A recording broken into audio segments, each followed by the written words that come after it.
He has been the face of Hockey Night in Canada on Saturday nights for more than 30 years. Today in conversation with Ron MacLean. Welcome to the program, Ron. Jamie, first of all, you look extremely professional, and I'm sorry to be on in a golf shirt. I didn't realize you'd look so good, but yeah, nice to see you again. You look great. This is really going to be a conversation just about your life and your work as a sports journalist. So let's start as a young boy. Always have an interest in hockey? No, in fact, my mom and dad, Ron and Lila, were interested in political science, big politicos. They followed everything in the news in that regard, and big artisans. My mom in particular loved music and sang in the choir. And so around our home until I was 4 years old, it was all, and I, of course, don't remember any of this, but it was all about who's the prime minister and who's maybe at the opera. But then my father was Air Force, and we were stationed in Whitehorse, Yukon. And a neighbor, Dwight Riondo, he came by and fetched me and said, "Ron, you're coming to the Clement family backyard rink," which was across the street. And I only had boots. I didn't even have skates. The next day, my father got me bob skates. You know what those are? Double runners on both blades. So I started out that way and was hooked immediately. Thank God those guys were so kind. In fact, so weird, I have this photo here too. But these are the Clement family, Pauline and Alfonso. So we were doing Rogers Hometown Hockey down in Steinbach, Manitoba. They live near there. And all those years, this is about 3 years ago that this photo was taken with me. But it was their backyard rink that it all began. I've got a photo of that backyard rink. In fact, this is just serendipity. I didn't know we would be talking about this, but that's the rink I got hooked on hockey in 1964. And back then, Jamie, there were no live transmissions of Hockey Night in Canada. The Annex satellite went into the sky in 68. So we would actually receive Hockey Night in Canada on 2-inch videotape in Whitehorse and watch it a day or two later. Which was fascinating. Mom and dad would know the scores, but I didn't. And anyhow, that was where the love affair started. I loved playing the game. I loved listening to Foster Hewitt, and you would see the Saturday night TV broadcast, and then it was a tradition on the CBC to have Hockey Night on radio on Sunday evening, and I was as interested in that. So the bug was there. I had no ambition to get into it, but definitely that's where it was cultivated. It's interesting you bring up Foster Hewitt, and when you were talking about the transmission of the games and how difficult that was, I think about the Soviet Canada 1972 Summit Series and all the satellite linkages to get it back to Canada. And of course, Foster Hewitt's famous call. But where were you when Henderson scored the goal? I was now in Red Deer. Dad took as his final transfer. When he got out of the military, it was mandatory retirement at age 50. So he chose Alberta. It was kind of the land of the opportunity at that point. Peter Lougheed had created what was known as the Heritage Fund. They were oil rich. So Dad thought it's a good opportunity. I was an only child, Ronnie. He thought Ronnie would have a chance in Alberta. So he found work in Red Deer, Alberta. I was in grade 7 at St. Thomas Aquinas High School. And it's funny, we were all gathered in the auditorium for the 8th and final game of the Summit Series. And we were supposed to have had in gym class that day the final of our flag football intramurals. And the kids, we all wanted to play football. We really wanted to watch the hockey. But when it got to 5-3 for the Soviets after 2 periods, we thought, you know what, we just as soon go play our intramural flag football final. So we went out onto the field. Mr. Ackerman, Vince Ackerman, said, "Okay, well, we can do that, you guys. But I'm bringing a transistor radio because if by chance Canada scores early in the third, I want to get back in and watch the rest of the game." So that was the deal we struck with our teacher. And sure enough, Cornwall, I think, was the first to score, and then Esposito, and then Henderson. And we did get back in to see the tying and winning goals. And what a moment. And there again, I think of 72, right in that area, the Olympics. Munich was extremely, we were you too, you're younger than me a bit, Jamie, but we were children of discovery. The lunar landing, to hear Walter Cronkite break that news. We went through some tremendous news events, the civil rights movement, on into the FLQ crisis, and then into the Munich and Summit Series. These were like, for a boy, wow, it's a big world out there, and I wouldn't mind seeing it. So I think, again, that's how you kind of cultivate an interest in broadcasting. Well, I was going to say that, and you got your start in small town commercial television, and weather was one of the spots that you started. Yeah, well, I was originally an operator at the FM radio station. CKRD in Red Deer was a tri-entity. They had FM, AM, and television. And I was only going for the radio part at that point. And I went in as three of my high school chums did to operate. And we would just flip levers and push buttons and run tapes, nothing more than that. And then ultimately, they asked us to read the midnight news on Sunday. They were shy on their Canadian quotient of news, weather, and sports on CKRD FM. So they thought, oh, it doesn't matter. We'll have these high school kids. They'll crucify the news, but we'll let them do it. And I was the best of a bad lot. And I really recall, struggling with like Seoul, Korea. I didn't know how to pronounce Seoul when I looked at it phonetically. What an adventure. But anyway, they offered me a chance to be a DJ over on the AM side on the weekends. I was still going through grade 10, 11, and 12, and I became a part-time disc jockey. And by then, I had horrible anxiety. I knew I loved the job. I loved the bedside manner of making someone's day with a good song or something interesting. But I also was battling extreme anxiety. I had to overcome that. And the only thing that really saved me in that regard was time. By the time I was about 35, I think I finally got over myself, quit worried so much about how am I doing. And I was able to succeed in the business. But I got that break to be the TV weather presenter. That was automatic in Red Deer, whoever was the noon to 4 DJ. So as I moved up the ranks from 1978 full-time, I started. By 1981, I was the noon to 4 slot on radio, and whoever did that show automatically did TV weather. They would just move over from the radio, learn from Environment Canada how to draw up the map, and go on the supper hour TV news. And a producer at Hockey Night in Canada, I'm sure you know the story, John Shannon, saw me do that and thought, well, the kid can dance a little and seems to have a awareness of sport. We'll put him in the mix for the auditions we need a Flames host. Jim Van Horn's moving to Toronto, John Wells, Peter Watts, a lot of the Alberta, Gord Miller, they're all going down to Toronto to this new startup called TSN. So we need a host for the Flames broadcasts in Southern Alberta. I'll put Ron MacLean in with the 8 others who are auditioning and see if he can cut the mustard. And you did cut the mustard, and it Barely. was the old Checker Dome in St. Louis is where it all started on Hockey Night in Canada. Pick it up there. Yeah, so I eventually do 2 years of Flames broadcasts, and then I come down to TO because Dave Hodge has moved over to Vancouver. He hasn't left Hockey Night yet at that point, but he has got a beautiful 25-year contract, big dollars to work at CKNW Radio in Vancouver, and he'll still moonlight with Hockey Night in Canada. He asked, can I just host in Vancouver if there's a game there? That's the job I got. I went to Toronto to do 10 Saturday nights at Maple Leaf Gardens, where Dave Hodge was predisposed at the Pacific Coliseum in Vancouver. But as you may recall, there was a kind of a crazy moment midway through that year where Dave protested a CBC decision to cut away from an overtime game in Montreal. And that just paved the way for me, unfortunately. There was no Twitter back in the day. Dave, I'm sure, would have been saved by social media. There was no even email back in that day. So there was a disagreement between the CBC, who felt Dave should have represented their interests. News, very powerful. So, the idea that he was saying we should not go right to the news at 11 o'clock with bonus coverage. Anyway, it was terrible. And it's part of the career I've had where, there's a lot of being unpopular for other people. Don Cherry's the other quite obvious example. But through my career, I've had to face a lot of scrutiny and a lot of vitriol because I was seen as the opportunist, and that was the first time it happened to me. But luckily, I was young, 26 years old, and a little bit ignorance is bliss. And as I say, there was no social media, so I wasn't experiencing the wrath of that backlash every second. But I felt it, and I just thought, well, I'm here. I can't quit on this opportunity. I have to try and battle through, and I did. I remember that night. I remember watching the night that Dave Hodge tossed his pen in the air. I was in Maple Leaf Gardens. I was in a room right around the corner. In fact, we all went. This is a kind of a neat story, Jamie. We all went for a beer at the Westin Harbor Castle. I think it's now the Hilton, and the Hilton's now the Westin, but don't quote me on that. Anyway, we went after this crazy scene where Dave Hodge comes flying in out of the studio. He grabs his coat and he says, they're trying to make a fool of me. This is no good. And we all say, let's go for a beer.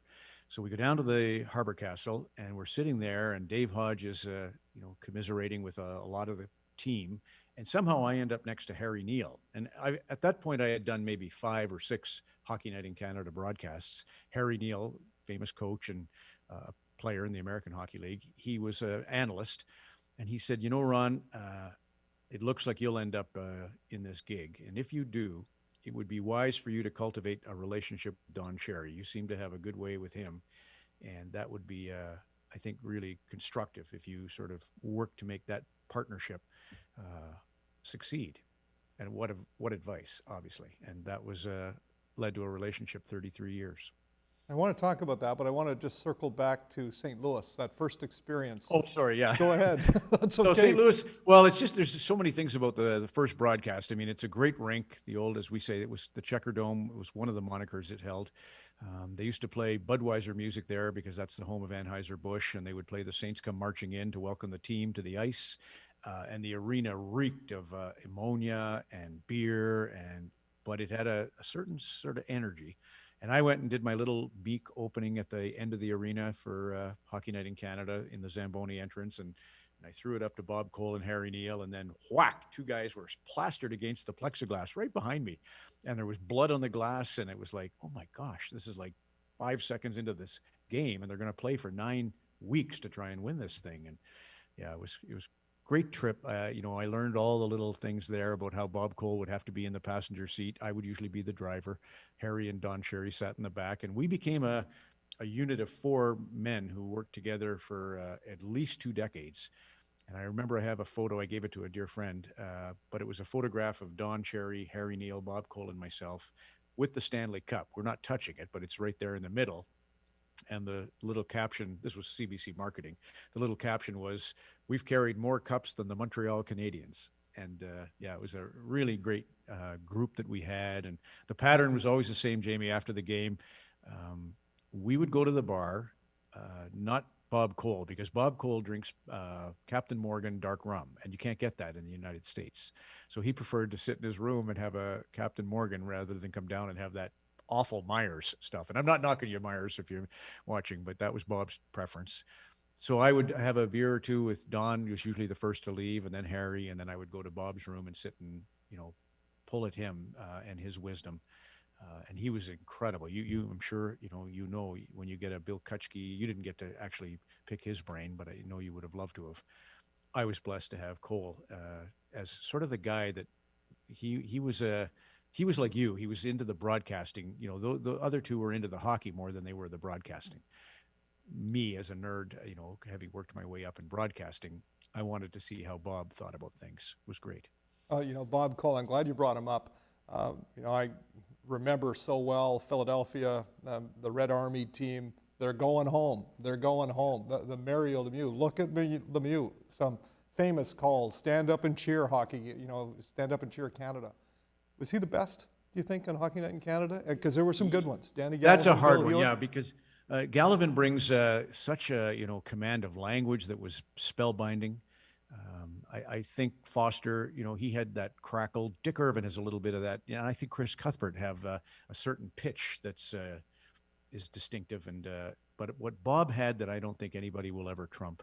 Foster taught him the idea of the 4 levels of excitement. And he said, you start with your basic game set, which is all the fundamental things that the viewer needs to know, where the puck is, what the situation is. He says you can start to heighten your level when it's an odd man rush or a save, and then you can take it to another level when it's a great save and a great goal. And then you have this final level, which is reserved for overtime or 7th games. So he had all these different ways of parsing and analyzing the approach. And it didn't really affect me as a host, but his, he was always hammering on you, the game's the thing, Ron. Don't ever forget it. And Grapes and I would laugh to ourselves, no, the show's the thing. You need to be showman. But Bob was very principled in that, and yet, so he would tell Harry, don't you dare talk now. The goal's just gone in. I want the crowd here, and we're going to live with this for a minute. And oh my, he was a conductor of an orchestra. He was good. No question he was good. Don Cherry, your career is defined by your relationship with Don Cherry, Don and Ron. For sure. More than 30 years on Coach's Corner. You miss it. You kind of, to sum up our relationship, we got to go into Canada's Walk of Fame, which is a bit of a lark, but they did give us a star down on Canada's Walk of Fame, and I thought that's a real nice thing for the two of us to sort of be our legacy, and I'm not into legacies, but I thought that would be nice to have. And when we got there for the ceremony that night, Grapes looks at the star, and we're both on it, Ron and Don. He's, what? Like, We don't have our own star? Like, you're putting us on the same star? This is ridiculous. You can't put me on the same, so, and if that isn't us to a T, you had me, the socialist, and Don, the individualist, kind of hashing it out for 33 years. And it was a great dynamic. I got the biggest joy out of seeing him watch Donald Trump, let's say, and try to steal from Trump. And that was his politics and that was his ethics. And there's nothing wrong with that. And I was, probably the one who was more the Algonquin College presenter, trying to find an ethical method to my madness. But it was fun. We drank beer together. We had a lot of joy. And in the end, when it came down to, okay, as the world shifted and it's dramatically, they often say the sake of, a friendship will often fall on social advancement. And it kind of got us, right, where we were at this crossroads, and Don and I had to apologize for what had been said about you people come here and take advantage and you don't wear a poppy. We all know the story. And I apologized and Don didn't. And that was, as he, said to me, Ron, you did what you had to do and I did what I had to do, because he was at that point in his life where he just didn't feel like he was going to be shaped by someone other than himself. Can't argue that. I have a book, a Fred Shiro book. When Don was struggling in Colorado, Jamie, with the Rockies, he bought, it's not like Don to read. He always used to say, those bosses, they read those books you read, Ron. He'd get all offended that I was always reading all these books. But he bought Fred Shiro's book to try and give him something as he struggled with the Colorado Rockies team.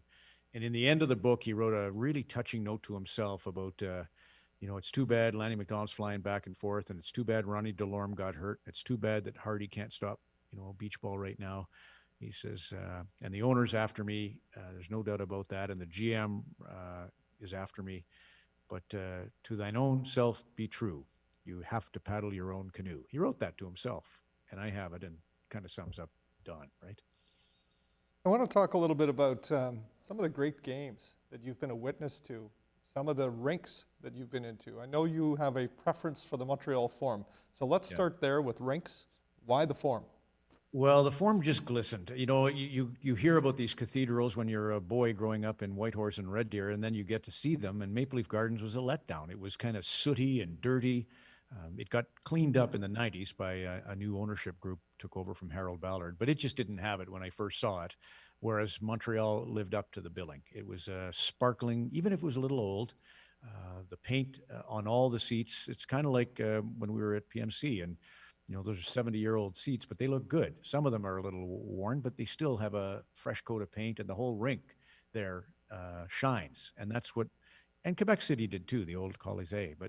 But Montreal was just a beautiful rink, and you felt the achievement all around you, be it the 24 banners or, Jean Beliveau walking in or Henri Richard walking in. So yeah, it was, okay, now you're at, what would be considered Carnegie Hall or the Grand Ole Opry or any of these venues Massey Hall, any venue that you sort of automatically associate with having reached the pinnacle, the Forum is it. Yeah, and I often feel like when I watch games on television now, and I've been in lots of NHL rinks, they all just feel the same. They don't feel like the old rinks where there was a certain piece, the Chicago Stadium you were in, I was never in it. Yeah. But it was loud. My goodness. Oh my, I actually opened in the Organ Loft, Hockey Night in Canada, stood next to Wayne Mesmer. The John Corneliuson is just as fantastic. But to sit with Wayne Mesmer and listen to him belt out the Star Spangled Banner, and the rink was it was ominous. It was one of the darker big buildings, and baseball has done a great job of crafting nooks and crannies and making each venue unique, and we miss that for sure. It's very antiseptic. The most disappointing for me is Boston Garden, because it used to be great. It was so hard in the playoffs. It was hot, really hot. And then the stench of all the hot dog vendors on Causeway. You were literally sick by the second period of the smell of onions, which normally I love, but by the time you're midway through a broadcast, it was just too much. And what about? Don't have to worry about that now. No, we don't. What about games? Are there games that stick out that you say, man, am I glad I was in the rink that night? Well, the first playoff game that we already talked about in St. Louis is I still list as the most exciting thing I ever experienced, because it was new to me, but just the sense of the urgency that night. The gold medal games in Salt Lake City were fantastic to be a part of, both the women and the men. That was Canada needed that. The men hadn't won in 50 years. I would honestly say we ran into a series of great playoffs here recently. Vegas Golden Knights run against Ovechkin was a miracle run. St. Louis Blues being in last place just after the new year and ending up winning the Stanley Cup. And that night, seventh game in Boston, when they closed that Stanley Cup out, that was as good as it gets. But for me, I agree with Dick Irvin, who wrote that the greatest series ever was 1971. And as a fan, if you were to ask me, it's not when I worked. That's still the greatest Cinderella story, Ken Dryden and the Canadians. Although, I mean, they had 7 Hall of Famers. Beliveau won his 10th cup and retired. But those were chilling times too. The Islanders comebacks in 75 and the Habs win in 71 are my favorite as a fan. To be in the building, I would list that Olympics in Salt Lake City and those cups I mentioned. Well, we'll put in the footnotes in that. Dryden upset the mighty Boston Bruins and then took out Chicago in the final in 71. And of course, the Islanders coming back from 3-0 against Pittsburgh and then almost did it against the Flyers in the following series. So remember those series for sure. You worked with the CBC for many, many years, and then the big television deal came along with Rogers and the shift. And in the original plans, you stayed in Coach's Corner, but you didn't stay as the host. George Stroumboulopoulos was brought into that. What was that like? Well, I was ready, Jamie, for, I didn't feel the least bit of anguish over that. I knew that what Rogers was hoping to achieve, and like on a Saturday night now, we'll have 5 games. Montreal will be on City, Toronto will be on Sportsnet or CBC, Ottawa might be over on Sportsnet 1. So they were going on this idea of distribution television versus destination television. For the longest time, it was appointment viewing. Ron and Don in the first intermission, we were getting cut down to 5 minutes to accommodate all these various games and the business that has to be done in 3 different broadcasts at 7 Eastern and another 2 at 10. So, I mean, I could see that writing on the wall that it was going to be more about a ringleader who was explaining where the broadcasts are available. I didn't take offense, that they were trying to transition to get a little hipper or younger. That all made sense to me. When I started, I was 26. When Dave Hodge started, he was 26. And there's always that thirst to appeal to a younger demographic. And I had this, gift of Rogers Hometown Hockey that I knew was for me every bit wide world of sports.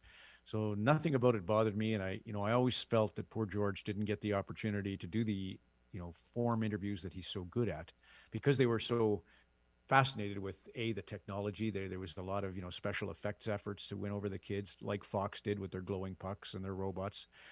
But Don Cherry was what appealed to kids. Kids love chutzpah. They love style. They love it from humans. And even in my case, kids cut me a break because I'm vintage, and they appreciate that. Well, if nothing else, this is like a Tim Hortons cup, this guy. So there's always going to be forgiveness from the youth for us aging. But I didn't mind George, and I wish, he had an opportunity to do it his way. I don't know if he knew what his way was. And it's hard. He came in, he was so entrenched in the arts and in music that there's, you have that encyclopedic knowledge of all those series we just discussed. George would have some of that, but not as much. And that's a tough thing when you're hosting the show of record. I just would have given him more interviews and allowed him to sort of use his great human touch, his human connection ability, to be I always want whoever the host is to be like Brian McFarland, to be somebody, you have people who love the game and people who are loved in your care. You'd like somebody really responsible doing that, and George is every bit that person. We're down to about 90 seconds, so let's just talk about the future of NHL broadcasts. It's very, very different than when you started, and streaming is now a big part of this world. The American TV contract that was just signed is a good example of that. What are your thoughts? Well, I think that it'll always be room for the big screen experience of us all watching one game together. So that's not going away. All the socials are complicating issues a little bit because now you have to kind of mentally code switch for so many sensibilities. When you get a Leaf game in the playoffs, 5 million people are watching you.